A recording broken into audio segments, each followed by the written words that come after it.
تو یہ جو عقیدہ ہے نہ قرآن مجید میں موجود ہے، نہ حدیث رسول میں موجود ہے، نہ علی رضی اللہ تعالیٰ عنہ سے ثابت ہے کسی صحیح سند کے ساتھ۔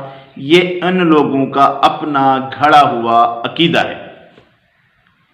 اور پھر کہیں گے کہ قرآن مجید میں کئی جگہ پر علی رضی اللہ تعالیٰ عنہ کے بارے میں کہا گیا ہے، ان کی شان بیان کی گئی ہے، ان سے مدد لینے کا کہا گیا ہے۔ میں کہتا ہوں قرآن مجید کے اندر اگر آپ صرف ایک آیت کے اندر علی رضی اللہ تعالیٰ عنہ کا صرف نام دکھا دیں، آپ کی بات ہم مان لیں گے، بقایا بات تو الگ رہ گئی۔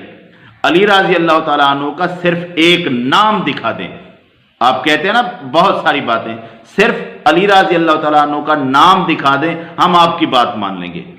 اس طرح کے جھوٹوں سے کچھ نہیں بنتا کہ آپ نے اپنی طرف سے کچھ مطلب نکال لیا اور لوگوں کو بیان کر دیا۔ اس طرح کی جہالت بھری باتیں دلیل نہیں ہوتی۔